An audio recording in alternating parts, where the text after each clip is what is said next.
जोहार, जय निवासी। मैं रविंद्रा ने, आप देख रहे हैं एमएन टीवी। नए कृषि कानून खत्म करने के लिए पिछले 48 दिनों से दिल्ली में आंदोलन चल रहा है। किसानों के संगठित रूप को सारी दुनिया देखकर अचंभित हो रही है।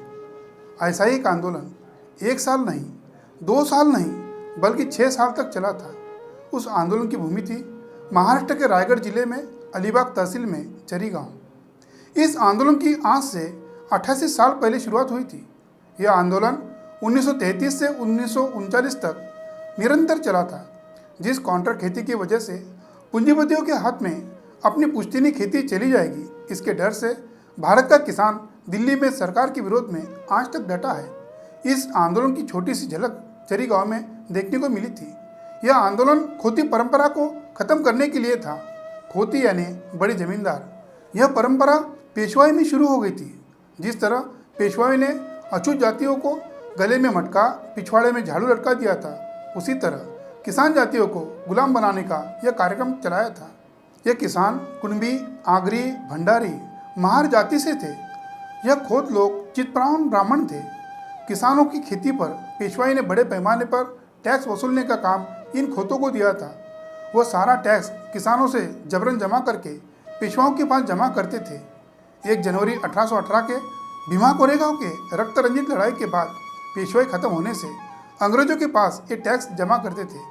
ये खोत अपने आप को उन किसानों की खेती के असली मालिक समझते थे। जो किसान रात दिन अपने खेतों में काम करता था। किसान आसमानी और सुल्तानी संकटों से परेशान था, चिढ़ गया था। उस समय भारत में मुगलों का राज नहीं था। वास्तव में सुल्तान यही खोत थे, पेशवाएं थे, अंग्रेज सरकार बन गए थे।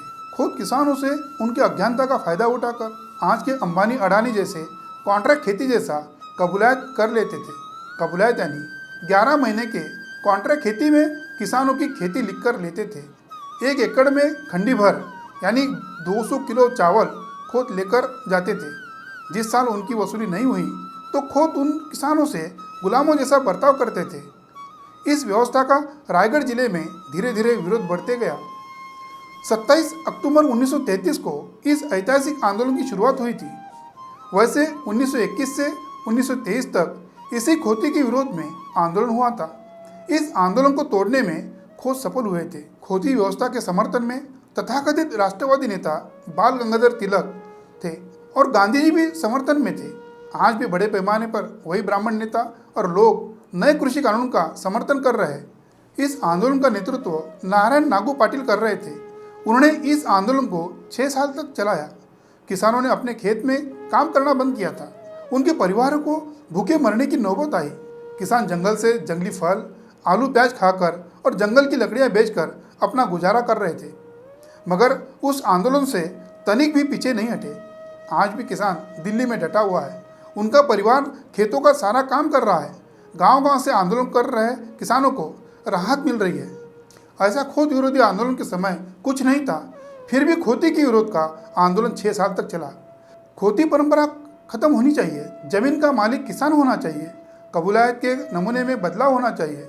यह सारी मांगे लेकर गांव-गांव में किसानों की जनजागृति चलाई थी। उस समय भी यह आंदोलन को दबाने के लिए बड़े पैमाने पर किसानों और उनके नेताओं पर खोतों द्वारा, पेशवाओं के वंशजों द्वारा और अंग्रेज सरकार के द्वारा दबाव शुरू था। उस आंदोलन को भी आज की तरह खलिस्तानी घुस गए हैं, टुकड़े टुकड़े गैंग घुस गई है, किसानों को गुमराह कर रहे हैं। इस प्रकार से उस समय का अलग तरीके से बदनाम कर रहे थे।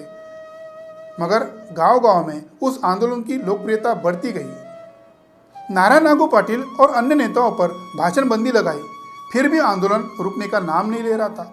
1933 से 1939 तक यह रायगढ़ जिले में यह आंदोलन 25 गाँव में पहुँच गया था। 25 अगस्त 1935 को जिलाधिकारी ने किसान नेता और खोतों के बीच मीटिंग बुलाई थी। उसमें भी कोई हल निकला नहीं था। जब यह खोतों के विरोध का आंदोलन चरम सीमा पर था, आज ही के दिन 18 जनवरी 1948 को डॉक्टर भीमराव अंबेडकर जी ने इस आंदोलन को समर्थन किया था। इतना ही नहीं, इस आंदोलन में शामिल हुए थे और नेतृत्व किया था। ब्राह्मणवादी लोगों ने आज तक हमारे सामने डॉक्टर अंबेडकर जी को दलितों के ही नेता पेश किया। इस किसान आंदोलन के समर्थन से उन ब्राह्मणवादी लोगों की नींद उड़ गई थी और आज भी उड़ेगी। वैसे डॉक्टर अंबेडकर जी ने small holding in India and their remedies इस आर्टिकल में 1918 को भारत के किसानों की समस्या और उपाय इस पर अपने विचार रखे थे। 17 सितंबर 1949 को डॉक्टर अंबेडकर जी ने उनके स्वतंत्र मजदूर पार्टी के 14 विधायक के समर्थन से खोती परंपरा खत्म करने का विधेयक मुंबई विधानसभा में रखा था। उस समय मुंबई इलाके के मुख्यमंत्री बाला साहब खेर थे और महसूल मंत्री मोरारजी देसाई थे। मोरारजी देसाई चेरी गांव में गए और वहां हुई चर्चा से खोती आंदोलन का अंत हुआ। इस चर्चा में 1949 को सरकार ने कुलों को यानी खेती करने वाले किसानों को संरक्षण दिया था। कुल कानून निर्माण हुआ था। जो खेती जोतेगा वही किसान उसका मालिक होगा, ये सरकारी कागजों में लिखा गया। डॉक्टर अंबेडकर जी ने इस आंदोलन के बदौलत पिछड़ों और अछूतों में एकता निर्माण किया। उन्होंने किसानों को कहा था, आपका कुल यही आपकी जाति है।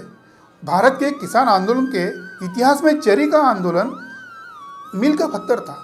आज दिल्ली में चल रहे किसान आंदोलन को उसी प्रकार से पूंजीवादी व्यवस्था का गुलाम होना कतई पसंद नहीं है। हम चेरी के किसान आंदोलन से वही प्रेरणा लेकर दिल्ली में चल रहे किसानों के संघर्ष को सलाम करते हैं। अगर ये वीडियो आपको अच्छा लगा, आप MNTV चैनल को सब्सक्राइब करें, MNTV के फेसबुक पेज पे फॉलो करें, लाइक करें, MNTV के वीडियो आपके फेसबुक व्हाट्सएप ग्रुप में शेयर करें। धन्यवाद।